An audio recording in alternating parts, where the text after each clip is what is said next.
It is impossible to fully state what a huge blow this is to Russia. That ship, nearly 200 meters long, is the Moskva. It's the flagship of Russia's Black Sea fleet. The Black Sea is what straddles Ukraine from the south side. It's a ship that has mounted numerous missile attacks on Ukraine, along with its sister ships in the Black Sea. But this particular ship is no longer floating. It rests on the bottom of the Black Sea. And it is now in the center of a war of claims versus counterclaims. Was it sunk by Ukrainian missiles, as most believe, and as Ukraine is claiming very loudly? Or was there an accidental fire which doomed this huge warship? No matter which way you look at it, Putin has just been dealt a massive military blow. Take a look.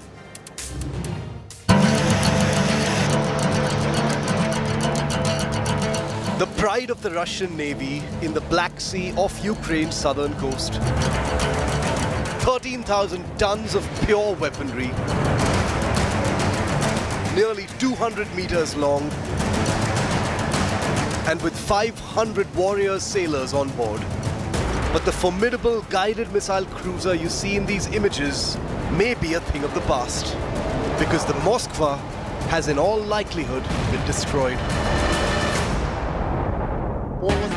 It started with the Russian Ministry of Defense revealing that a massive onboard fire had dealt extensive damage to this warship, with reports revealing that the entire crew of the Russian flagship had been evacuated from the vessel as onboard ammunition exploded in the blaze.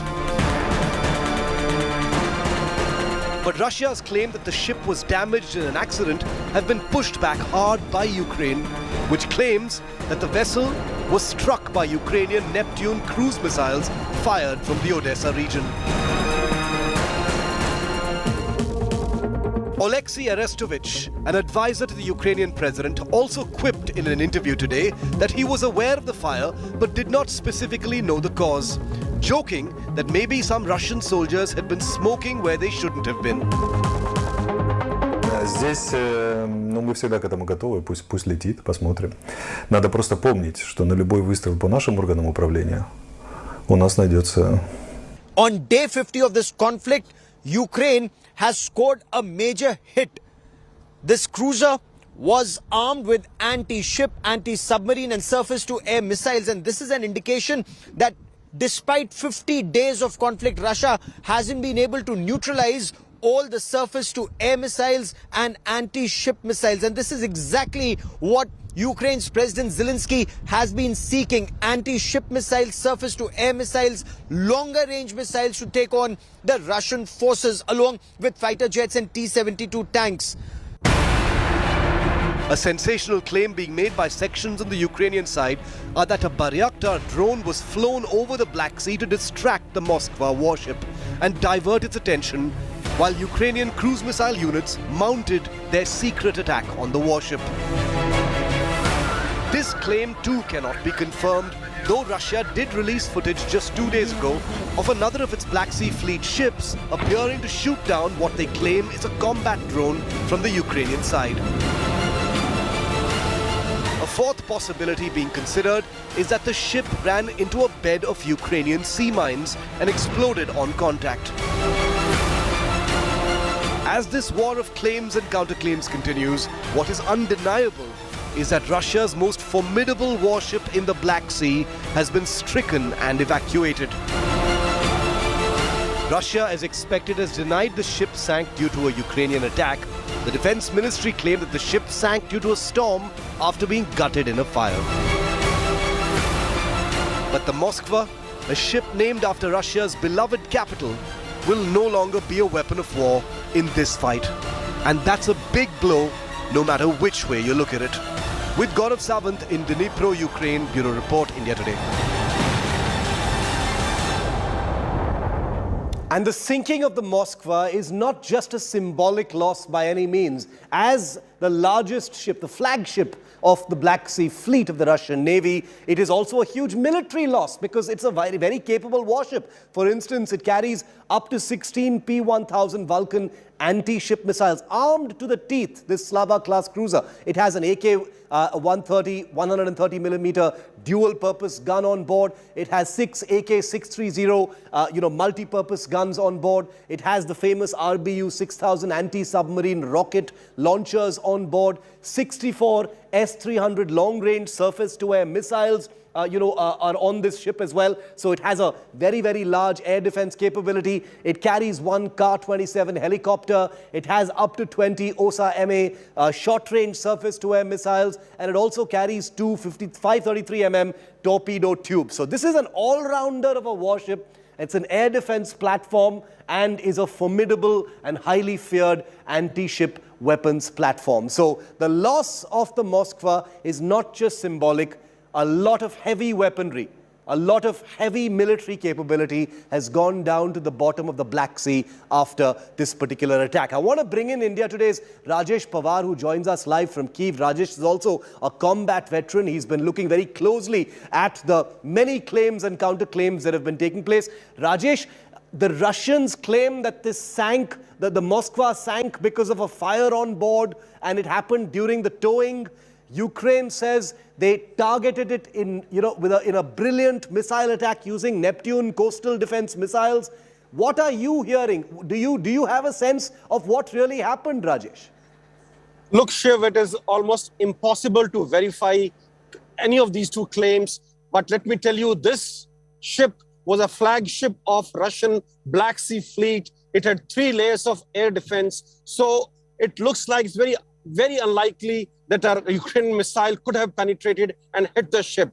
But having said that, nothing is impossible in this war. And we have seen a lot of accidents in Russian Navy in last 2 to 3 years. And if Ukrainians have achieved this feat, this is a great, great military victory as far as Ukraine is concerned. Because let me tell you, their Navy was completely decimated in the first week of the war itself. They did not have a Navy at all now. And this missile was fired from the land in Odessa. And if it is true, it's a great victory for Ukraine and a big morale booster. And at the same time, a big, big blow to Russian army and to their military objectives, which they are seeking to fulfill right now.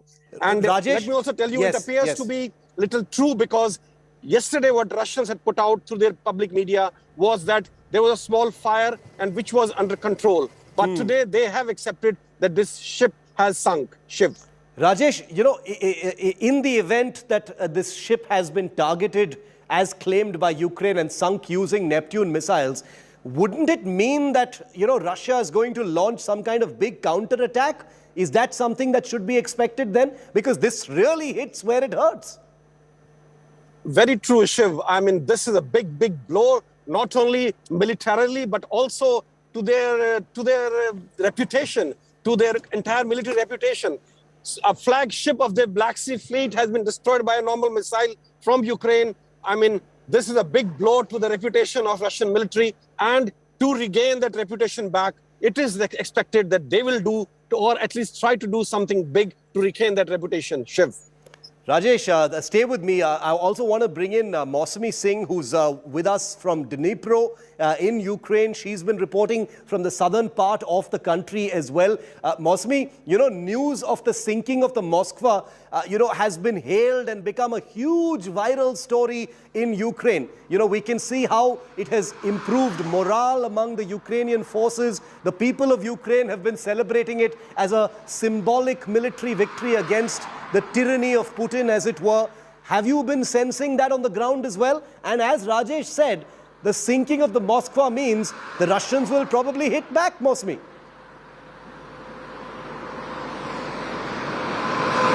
Absolutely, Shiv.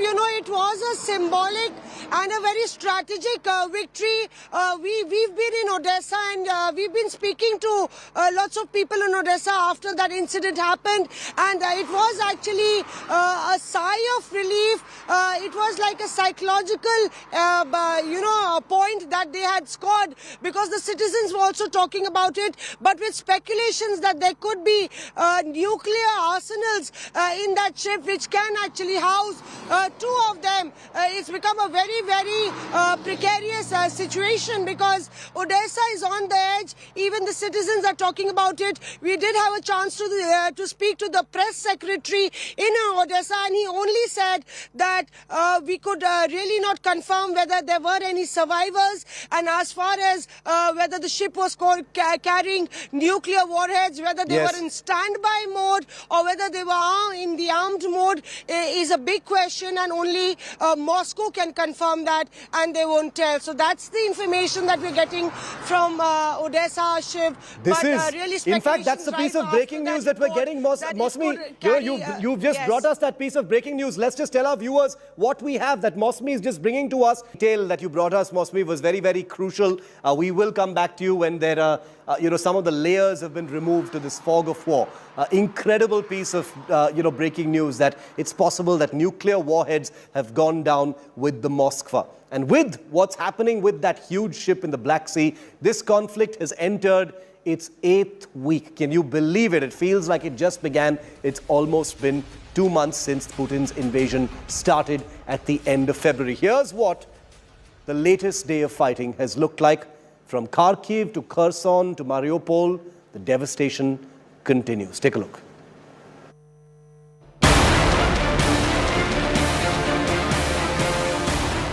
Entering into the 8th week of the war in Ukraine, this is the current state of play. More death, more destruction.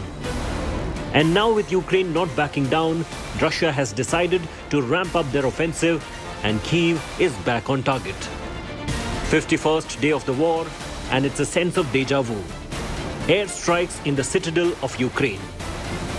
Ukrainians in the city woke up to a fresh airstrike, this despite the Russian retreat weeks ago. Russia's fierce attack on Kyiv now is being seen as a retort to their warship being downed in Odessa, particularly because this assault comes 24 hours after Moscow warned they would target establishments in Kyiv if Ukraine doesn't back off.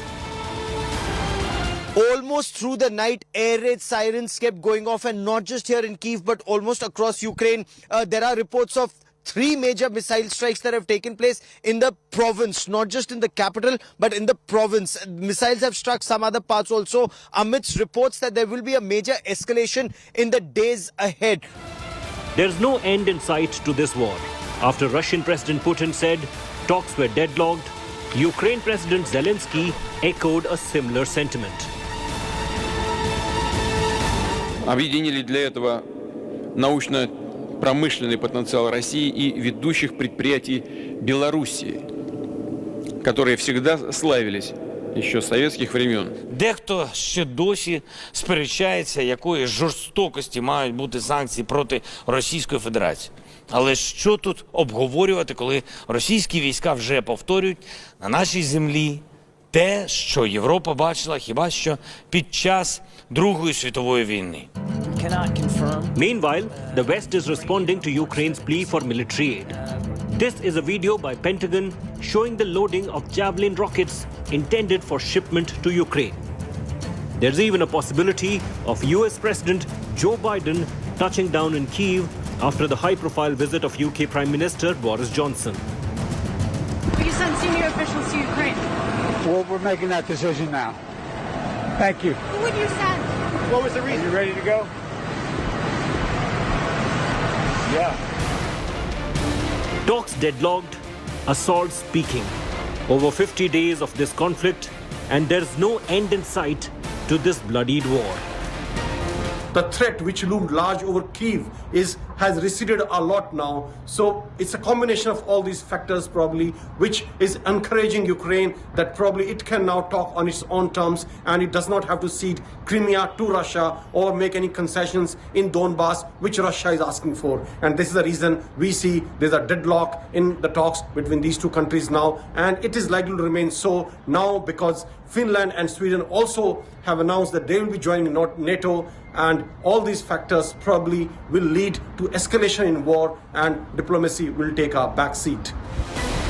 With Gaurav Sawant and Rajesh Pawar, Bureau Report, India Today.